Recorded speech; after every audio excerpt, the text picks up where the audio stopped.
Pai das misericórdias e Deus de toda consolação, ouvi-nos.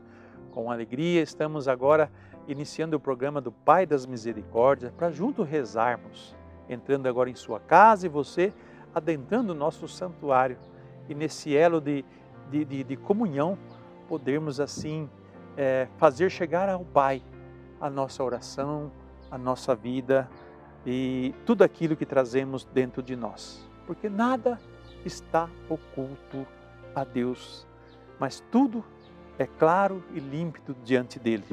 Que assim nós também possamos nos colocar claro e límpido diante de Deus. E o trecho que nós vamos meditar hoje, de Mateus 10, 32 e 33, diz o seguinte: portanto, quem der testemunho de mim diante dos homens, também eu darei testemunho dele diante de meu Pai que está nos céus. Aquele, porém, que me negar diante dos homens, também eu o negarei diante do meu Pai que está nos céus.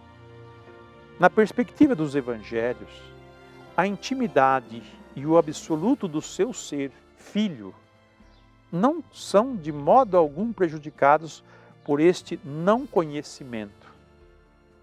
Ao contrário, precisamente o fato de se ter feito tão solidário conosco o torna decisivo para nós diante do Pai. Todo aquele que se declarar por mim diante dos homens, também me declararei por ele diante do meu Pai que está nos céus. Mas aquele que me negar diante dos homens, negá-lo-ei também diante do meu Pai que está nos céus. Reconhecer Jesus diante dos homens é indispensável para poder ser reconhecido por ele diante do Pai. Por outras palavras, a nossa relação filial com o Pai Celeste depende da nossa corajosa fidelidade a Jesus, Filho predileto. Que trecho bem forte para todos nós. E nós vamos entender isso que o evangelista Mateus nos diz, dessa intimidade.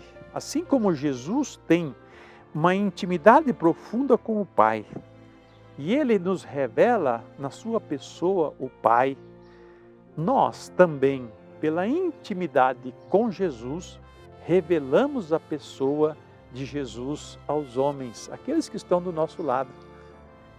É um vaso comunicante, vou dizer assim, que eu não posso negar uma coisa e querer que eu seja aceito. Então, Jesus, assim, todo aquele que se declarar por mim, diante dos homens, quer dizer, todo aquele que der testemunho de que crê em mim e vive as palavras que eu ensinei, eu vou dizer dele diante do meu Pai. Sabe, é uma comunicação de fé e de intimidade. Assim como Jesus é íntimo do Pai e nós somos íntimos de Jesus, e por Jesus nós entramos na comunhão com o Pai. Então, o que eu proclamar a minha fé em Jesus diante dos homens, Jesus vai proclamá-lo diante do Pai. Vai nos defender diante do Pai. E se nós o negarmos aqui, Ele também nos negará lá. Veja que é sim e não, né? Eu sou ou eu não sou. Eu pertenço ou não pertenço. Porque pertencer à igreja, pertencer à fé, pertencer, não é só ter os diplomas de batismo, de casamento, de outras coisas, se a gente no dia a dia não está nessa conexão, nessa unidade com Jesus. Sem mim nada podeis fazer. É Ele quem vai dar testemunho de nós diante do Pai. E é Ele quem vai dizer: vinde benditos de meu Pai, para o reino que Ele preparou desde o princípio. Porque eu tive fome, me destes de comer, tive sede, me destes de beber. Ele vai lembrar todas essas obras de misericórdia, de como nós agimos, de como nós fizemos as coisas. Então a intimidade de Jesus com o Pai e a nossa intimidade com Ele nos dá esta firmeza, esse conhecimento. Por isso que A vida cristã não é uma vida distante de Deus, é uma vida íntima de Deus. O cristão não é aquele que só reza quando vai à missa ou só reza quando vai à igreja, mas o cristão é aquele que dia a dia, passo a passo, momento a momento, está em comunhão com Deus. Não é estar toda hora rezando, como muitos acham, né? Está pensando em Deus. Não, mas é ter aquela consciência de que eu pertenço a Ele, eu sou dele. E em tudo o que eu fizer, eu faço em razão dele. Porque eu estou em comunhão com Ele.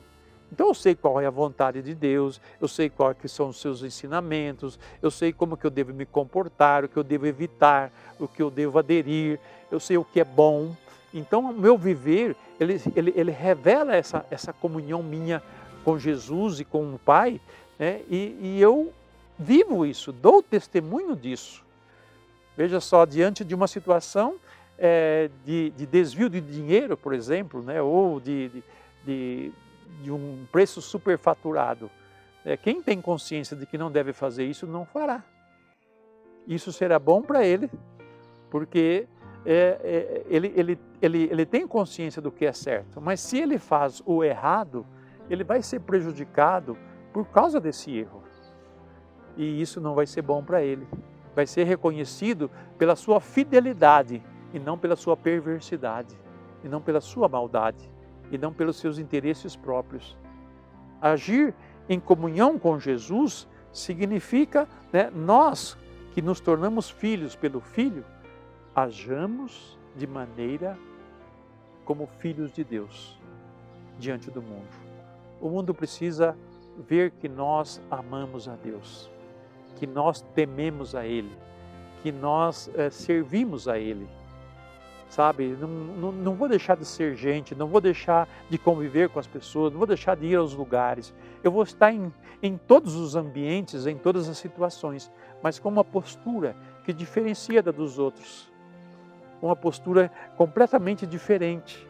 Eu vou conversar com as pessoas, brincar com as pessoas, mas eu vou revelar na minha pessoa, essa pessoa nova que foi lavada no sangue de Jesus e que foi cheia do Espírito Santo.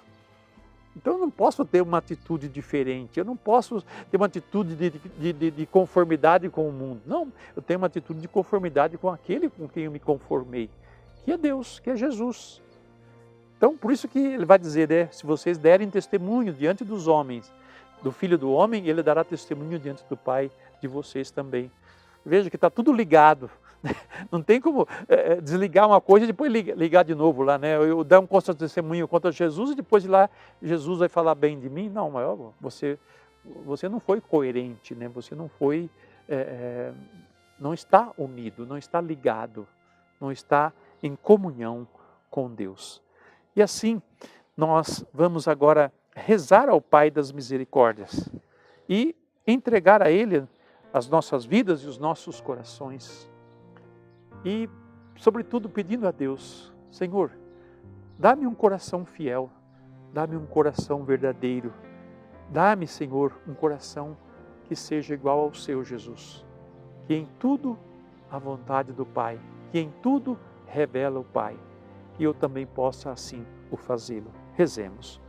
Pai das misericórdias e Deus de toda a consolação, ouvi a súplica confiante que vos apresentamos neste momento. Acolhei este povo que vem, cheio de fé e esperança ao vosso santuário. Consolai os aflitos, socorrei os necessitados, enxugai as lágrimas aqui derramadas, amparai os fracos e recebei em vossos braços paternos estes filhos pródigos que voltam para vós. Dai-nos a graça de sermos instrumentos da vossa misericórdia na vida dos nossos irmãos, para que assim o vosso nome seja amado em nossa família e em nossa nação. Tudo isso vos pedimos por vosso Filho Jesus Cristo, que convosco vive e reina na unidade do Espírito Santo. Amém. Pai das misericórdias e Deus de toda a consolação, ouvi-nos. Desça sobre vós, sobre a vossa casa, a vossa família, a bênção do Deus misericordioso, Pai, Filho e Espírito Santo. Amém.